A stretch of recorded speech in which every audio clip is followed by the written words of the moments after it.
이 시간은 기프트 전인 코칭 전문학교와 조셉병원 원장이신 조셉전 박사의 칼럼 시간입니다.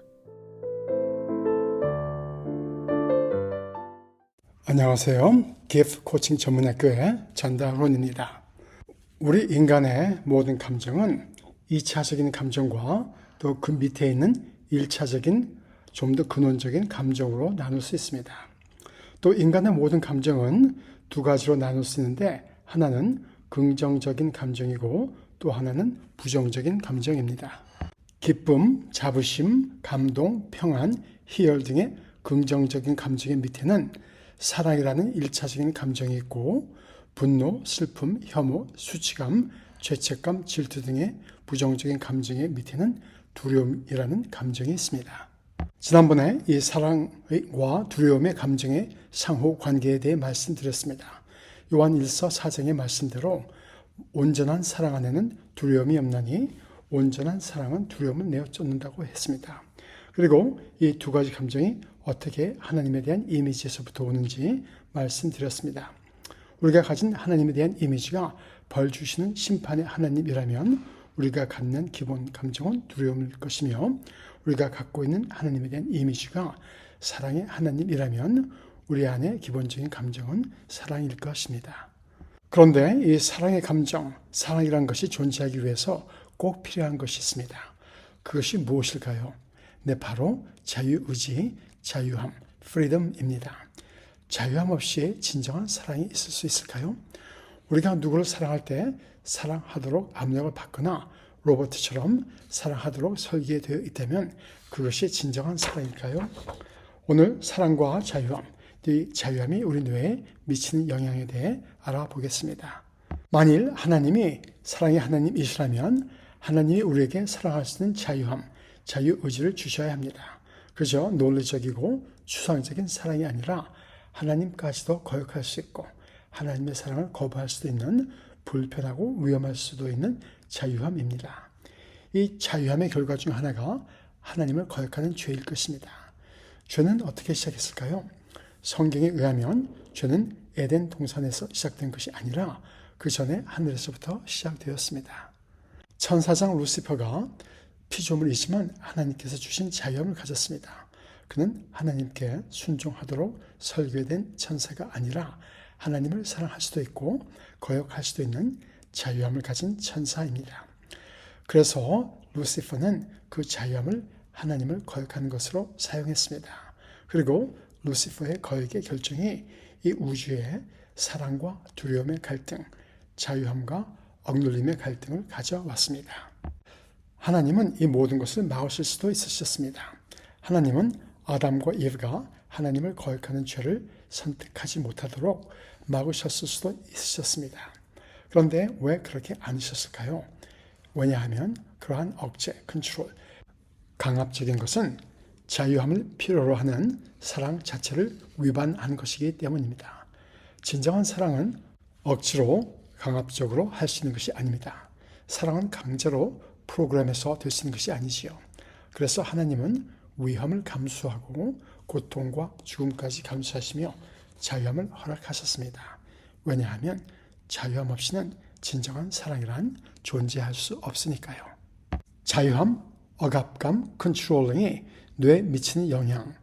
우리에게 자유함이 없다면 우리의 뇌는 어떻게 될까요?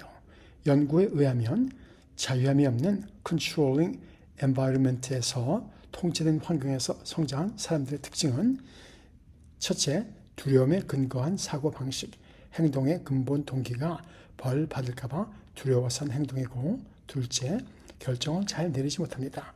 잘못된 결정을 내리면 벌 받을까봐 두려워서 셋째, 자존감이 떨어집니다. 잘못하면 벌 받는다는 사랑받지 못한다는 두려움 때문에 넷째, 불안감, 경직되고 반발심을 갖게 되며 벌 받을까봐 자연스럽지 못하고 또 그러한 것에 대한 분노를 갖게 됩니다. 그 이유는 강압적으로 통제받는 것은 뇌를 손상시키기 때문입니다. 뇌과학적으로 볼 때 결정을 내리고 감정을 컨트롤하는 전두엽, 프리프론탈 로브이 억압되어져 있고 살아남기 위한 서바이벌 모드에 아믹달라, 두려움을 느끼게 하는 편도체가 더 활성화되어 있어서 두려움 가운데 살게 됩니다. 반면에 사랑과 자유함 가운데 성장하는 사람들이 더 건강한 뇌를 갖게 됩니다. 첫째, 타인과 더 공감할 수 있는 능력이 있고 자신의 모습을 더 잘 알게 되며, 둘째, 도덕적인 생각, 기준을 가지고 문제를 해결하려 하고, 셋째, 안정적 애착 관계를 갖고 있으며, 넷째, 정서적으로 더 잘 회복할 수 있는 능력을 갖고 있습니다. 이 모든 것은 다 사랑 안에서 자유함이 있기 때문입니다. 우리 뇌는 글자 그대로 사랑과 자유함 안에서만 더욱 건강하게 발달할 수 있습니다. 왜냐하면 이것이 바로 우리 뇌가 제대로 발달하게 창조된 창조의 법칙이기 때문입니다. 하나님의 방법, 기독교 정신과 의사 티모시 제닝스는 하나님이 우리에게 역사하시는 방법에 대해 얘기합니다. 하나님은 절대로 강요하거나 강압적으로 우리를 대하시지 않습니다. 그는 우리를 조절, 컨트롤하려 하지 않습니다.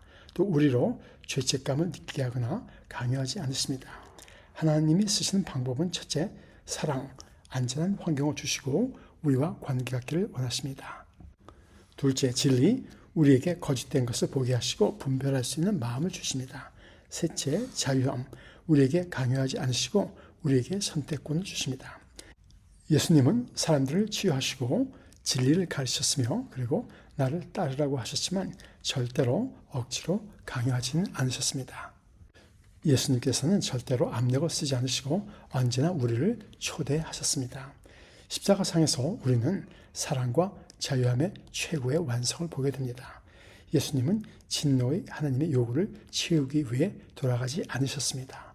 예수님은 진정한 하나님이 어떠하신 분인지 보여주시기 위해 또 우리로 하나님을 신뢰할 수 있게 하기 위해 돌아가셨지요.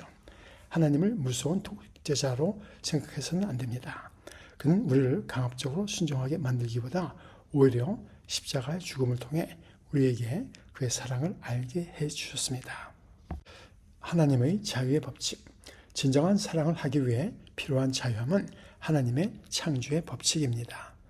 이것은 만류 인력, 중력의 법칙보다 더 현실적이고 필요한 법칙이지요. 이 자유의 법칙은 우리가 다른 사람을 컨트롤하려 할 때마다 사랑이 손상되고 더 큰 반발, 거역을 불러일으켰다는 것을 가르쳐 줍니다.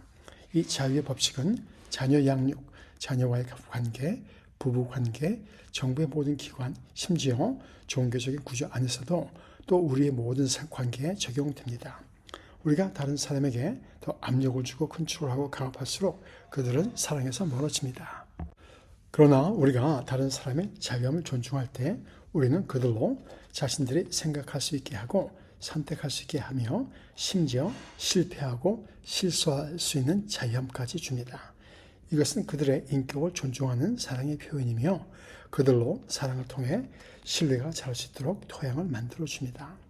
하나님은 이 자유함이 하나님에게 아픔을 가져다 주더라도 그 사랑의 자유함의 법칙을 사용하셨습니다.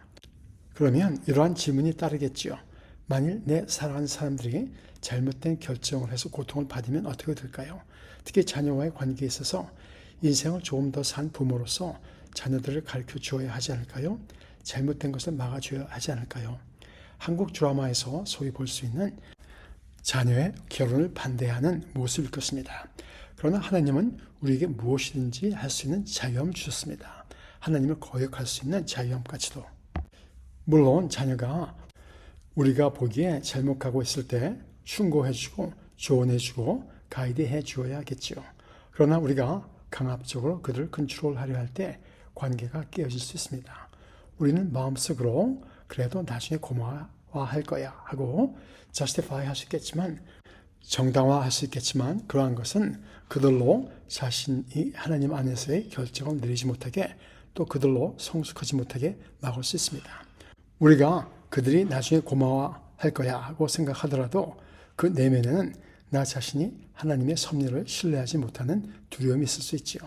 우리가 그들에게 충고하더라도 마지막 결정은 그들이 스스로 내릴 수 있도록 해야 그들 또한 하나님 안에서 자신들이 하나님의 사랑받는 존재이고 자신들이 스스로 결정을 내릴 수 있는 존재라고 믿지 않을까요?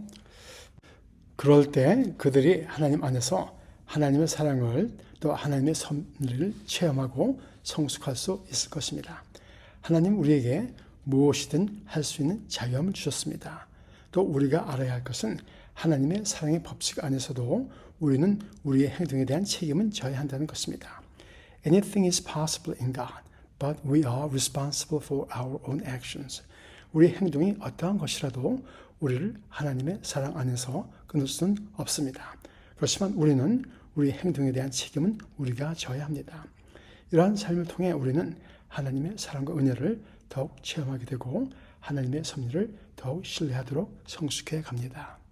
적용, 만일 하나님이 자유를 주시기로 하고 우주를 만드셨다면 우리도 우리의 모든 관계, 가정, 교회, 사회에서도 관계에서 자유를 주어야 할 것입니다.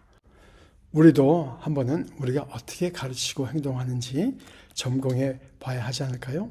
우리는 다른 사람들을 죄책감, 두려움으로 조절, 컨트롤하려고 하지는 않는가요?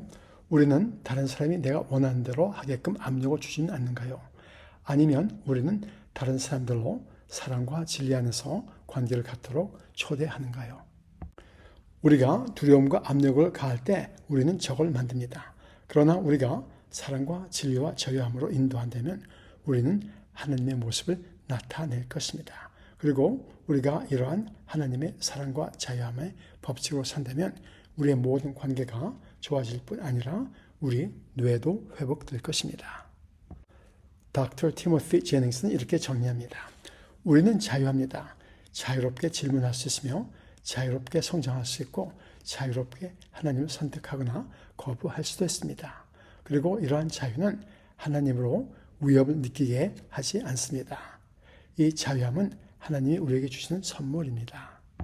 하나님은 우리의 잘못된 결정으로 불안해하시는 하나님이 아닙니다. 우리가 살고 있는 강요, 두려움, 억압의 세계에서 하나님은 나는 너희를 강제로 압박하지 않으며 사랑하고 기다려 줄 것이라고 하십니다. 이것이 우리가 하나님을 신뢰할 수 있는 이유입니다. 저와 여러분 한번 시간을 내어 우리 자신의 마음은 어떤지 살펴보세요. 내가 믿고 있는 하나님은 어떠하신 분인가?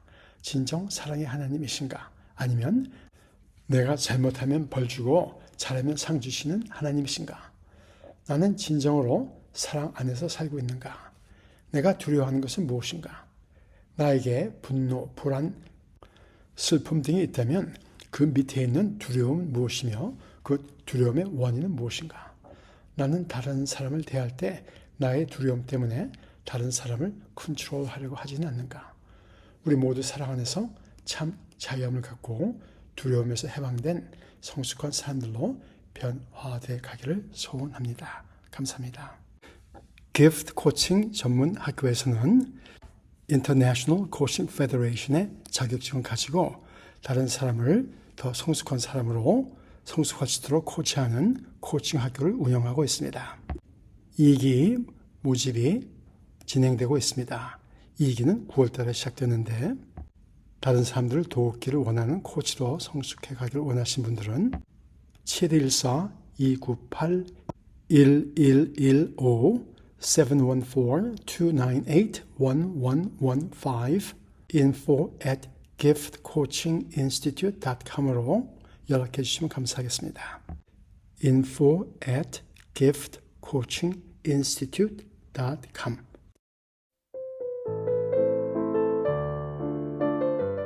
지금까지 기프트 전인 코칭 전문 학교의 칼럼 시간과 함께 하셨습니다.